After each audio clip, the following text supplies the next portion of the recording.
The BMW i8 was introduced to the world at the 2013 Frankfurt Motor Show as it brought the 2009 Vision Efficient Dynamics concept car to life. Production began in 2014 and continued until mid-2020. I need to give a double recognition on the design of the BMW i8. Benoit Jacob took Richard Kim's concept and made it a production car. The latter was also the designer of the i3 and X1 and uniquely styled Canoe lifestyle vehicle, among others. Interestingly, for those that are a fan of the i8, is that it is one of the rare cars that follows through a concept to inception. Plenty of manufacturers show future visions and concepts, but the 2009 i8 concept utilized a plug-in hybrid 1.5 engine design. The big difference, aside from the styling, was that the original design had a 1.5-litre turbo diesel engine. Some of you will know that at the time Le Mans and endurance car racing had leaned heavily into diesel technology, and BMW rivals had also suggested some kind of supercar diesel, but none followed through. Electric and hybrid though, that was something that was a clear future direction. The official fuel economy claim and emissions of the i8 was lower than most small commuter and compact diesel cars of the time that were hailed the eco-friendly choice for consumers. Used buyers should note that a total of 20,465 chassis for the i8 were produced in its 6-year lifespan, and 2015 was a hot year for sales as it burst onto the global market with a high interest despite a price that put the 3-cylinder turbo petrol hybrid up against a V10 Audi R8 and the ever-popular Porsche 911. I'll add here that a sales boost occurs in 2018. This is due to the long-anticipated release of the Spider after a original concept had been shown all the way back in 2012, and an announcement in late 2016 saying the Roadster was on its way. The Roadster also brought about a mild refresh to the i8, and so while there isn't a facelift in the conventional sense that many BMW fans will know in the LCI model, the 2018 model year cars get increased battery cell capacity and a higher total storage, along with a 12 brake horsepower increase in power from the electric motors. I'll go through the technical differences later in the video. For those that are watching and not entirely convinced by i8, and judging by the used prices today, this is a good number of you, I will mention a few things here that might change the way you view the car. In 2015, the i8 outsold every other hybrid sports car in the world, combined. It was also the first car to get laser headlights and the first to use Gorilla Glass, and while BMW centres that wanted to sell the i8 had to go to the additional cost of training staff to understand the i8 model, more dealers than BMW expected signed up to retail the car. In Australia, for example, a country where minimal sales were expected to a core enthusiast market, 11 dealers became authorised repair centres, 6 of which were dedicated BMW i stores, a term BMW enforced to sell the car down under. And the car was sold at a $300,000 Australia dollar markup, but dealers never looked back, and stronger than expected sales left dealers with more than just the prestige of having an iStore. They actually made a small profit. Europe accounted for nearly 50% of all i8 sales, which was initially the expectation from the US market. However, Americans watching will know that this is still a nation of Dodge Hellcats and V8 Corvettes, and so just under a third of total sales went to the USA. The highlight year again was 2015, but a strong 2016 and 2019 will give plenty of choice. 2017 is a poor sales year though. Government incentives on the purchase of plug-in hybrid vehicles were a factor in the sales interest, but this varied slightly. UK buyers were the most enthusiastic in Europe, even beating German demand, partly due to the car not only qualifying for exemption to London's congestion charge, and later given preferential parking charging rates in the city because it was a plug-in hybrid, but at launch it was also eligible for the £5,000 government grant. This caused a surge of interest and a 10-month waiting list to begin. Enthusiasts of this car can be found at the BMW i8 Club International, where both a wealth of knowledge and positive community around the car can be found. I will note here that while researching for this one, it was quite amazing how many people hated the i8. I can't remember the last manufacturer that I researched that had such a controversial halo car, although it appears many of the critiques were from people that buy paper, as in people that only judge a car by the numbers on spec sheets, while the owners told a different story. And of course, many of you will know that when Jeremy Clarkson drove the i8 against the then brand new BMW M4, he picked the i8 to go home in. Whether that makes a difference is up to you, But in 2023, years after Clarkson and the gang had left, and the i8 had gone out of production, Top Gear named the i8 as the best car of the last 30 years. Strong praise when you consider just how many incredible cars have been built in the last 3 decades. Arguably the golden era of cars. It's not my place to defend the i8, but I would highlight that not only was it the car built in homage to the M1, it had a drag coefficient of 0.26, which is just 0.01 above a Honda Insight. It was also a carbon tub, or at least a carbon fibre reinforced plastic tub, with aluminium body and 50-50 weight distribution. Many of these are usually quoted only by supercar manufacturers, so comparing it to a BMW 330e or a Z4 is a bit unfair, but of course each to their own. Those of you that do appreciate all of these features and the knowledge that most people will never drive a carbon-tubbed, turbocharged, mid-engined hybrid sports car means that while people stare at the power figure and not the power to weight, or even the cornering speed, there may be more to enjoy. Certainly the next section will decide if it's worth it, and that is the common faults. A reminder that a common fault is usually between 0.5 to 1% of production vehicles. Anything that hits a common point of 5% failure within 3 years is usually a recall or a quiet goodwill gesture from dealers. In the i8 case, the smaller than average production run does mean that you'll need to keep your eye out for the following though. A quick caveat here though, by far the best countries to own an i8 in are the UK, Germany and some of the states in the USA.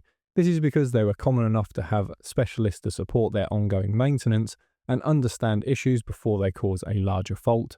By far and away, after digging through reports, the root of major faults in at least 50% of cases was initial poor repairs, so even if it means going long out of your way, finding a good specialist and sticking with them is well worth it. First up though is the more mundane issue. The fuel pressure sensor can and does fail in time. Mileage didn't seem as big of a factor as time, and so if it's already been replaced, take it as a positive buying sign.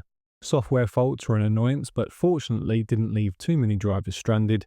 The issue is getting a timely repair, because so few BMW dealers will understand the i8 that all but basic software reboots had the car sat at dealers for a long time waiting for a specialist repair.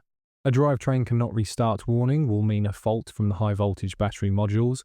It is a fairly costly repair, but the actual job shouldn't take too long. However, the parts order can take a while if not already in stock. Other sensors to fail were coolant, suspension, tyres and door or boot or bonnet. All are fairly quick fixes and not more common than any other BMW. Heat is an issue for the i8 and the car works hard to keep itself at ideal temperature range. The coolant pipes run the length of the chassis, and if they fail, they will not only cause an expensive repair, but can leak onto other sensors or modules, increasing the bill. Further to this, one of the biggest scares that will make a good warranty worthwhile is a compressor failure. This is necessary to keep the batteries cool, and a failure will result in an eye-watering bill and no guarantee of it not occurring again. As owners have been told by dealers, it is usually a design flaw that causes the failure. Steering rack failures can occur. It is only just common enough for me to add here, and how the car has been maintained and where in the world it has been driven is a factor, but this is an expensive repair to face out of warranty. If buying while still under the original battery warranty, which will only apply to the late models, then some comfort can be had in not only knowing that the battery and engine issues are not as common as some other plug-in hybrid cars. However, unfortunately when they do fail, the expense is huge, and the electronic motors along with the head gaskets on the combustion engine are separate failure points of concern away from the batteries and engine cooling. However, a note that from some serial owners, the 2017 onwards cars do appear better. This aligns with BMW's upgrades in other cars and wider use of the B38 engine, so while there are lots of horror stories, anecdotally things get a lot better for later cars with the larger battery pack. It is claimed that BMW made minor revisions throughout the life cycle. A quick look at part numbers doesn't show this happening across the car. However, sensors and a few minor parts do appear to have had upgrades, and older parts have gone obsolete. This does mean that older cars with great history records and BMW-only parts may be a bit better and less likely to have a catastrophic issue, but of course there are no guarantees. I want to take a second here to note that what I first mentioned is that common faults have an industry-accepted rate of around 0.5 to 1%, so many i8 owners won't recognise these failures, and it is certainly possible to own and enjoy an i8 without Lamborghini running costs. However, when they fail, it is a huge expense, and if you go into ownership with your eyes open on this, you will likely enjoy the car more. Certainly those used to running costs of exotic cars saw the i8 as nothing out of the ordinary. Onto the recalls though, so you know what should have already been fixed, and a reminder that if you enjoyed the channel, consider subscribing or becoming a channel member. Channel members make a lot of the additional research time needed for videos like this one possible, as it means we don't always have to make videos that we know will get the highest view counts, but that we know subscribers and fans of the channel will be interested in. There is also the Miles Driven book as a way of supporting the channel, as each purchase makes a small investment in the channel and future videos. In 2014, there was a small recall for the fuel tank. A bolt attaching the ground cable could have a poor weld from factory. In 2015, there was a single recall for the stability control hydraulic unit, as an improperly drilled hole was discovered on several examples during servicing. In 2016, there was a recall for airbags across the BMW lineup, including the i3 and i8, due to side airbag inflator faults. In 2018, there was a recall for 2018 and 2019 model years of the i8 and i3, along with other hybrid BMW models, due to capacitors in the portable chargers failing. In 2019, another recall was made specific to the i3 and i8 due to circuit board issues for the modules controlling the electric motors. Then in 2020, a recall for a variety of BMW plug-in hybrids was made as debris in battery cells was found during manufacture, risking a short circuit. Next, onto the engines and electric motors, and while there is only one unit, I'll split the car into two, with early and later models. At launch until 2018, the i8 gets a 1.5 engine coded B38 with a turbocharger, producing 228 brake horsepower, paired to a synchronous motor of 129 brake horsepower with a 7.1 kWh battery. A combination of 357 brake horsepower or 266 kilowatts of power is made, and in Europe the car achieves a claimed 134 miles per gallon or 2.1 litres per 100 kilometers. The American EPA took a slightly more realistic approach, claiming 28 US imperial miles per gallon and an equivalent of 76 miles per gallon for the battery when converted energy used in kilowatt hours to energy released from liquid stored energy or gasoline. Claimed electric range also differs, 23 miles or 37 kilometers in Europe and 15 miles or 24 kilometers in the USA. Now the B38 is part of the B series of modular engines, the B48 being the 4-cylinder and the B58 6-cylinder being widely considered one of the great engines of the 2010s. The bonus here is that the B series are known for good reliability and durability, with all of them paired to different hybrid systems across BMW.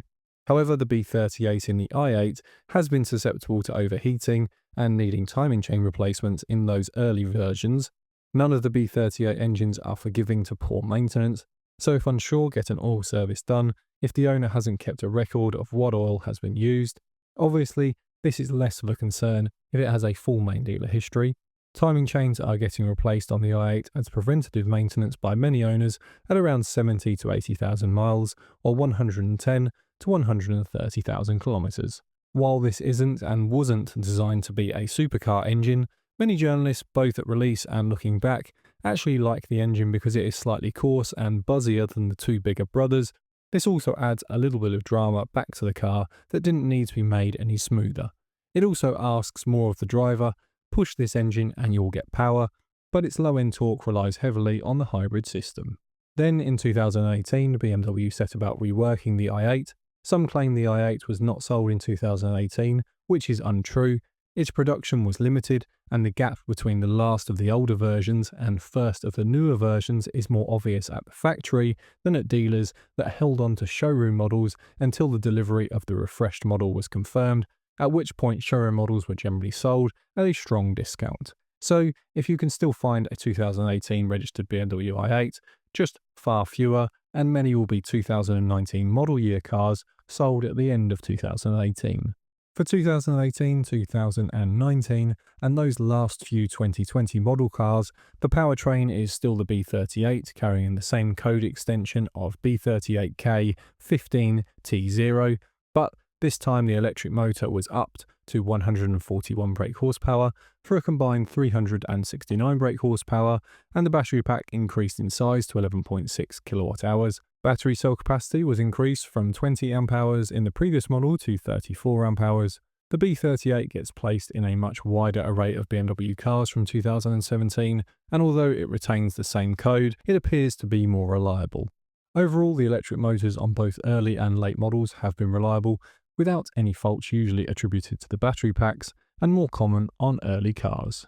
In June 2020, the i8 bowed out and BMW produced 18 cars in all colours that had not been sold before on the i8, making each one individual, and were painted by hand at the factory. Some suppliers were asked to supply some parts in matching individual colours, making these true collector edition cars.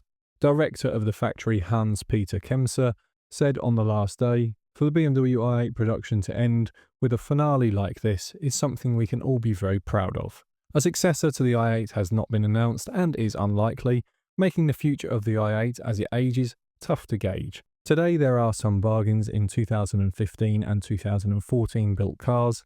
Many are cheaper than a new BMW Z4 2-litre. Our pick would be to look for one of the refreshed models though. A 2018 or 19 is more expensive, but with the possibility of buying at a BMW dealer and negotiating a lengthy extended warranty, they could be a great deal. If the hybrid i8 is not the car for you though, we do have a guide to the BMW Z4, or if a bigger engine from a German rival is more interesting, then the Audi R8 or Porsche 718 also have guides on the channel to check out next.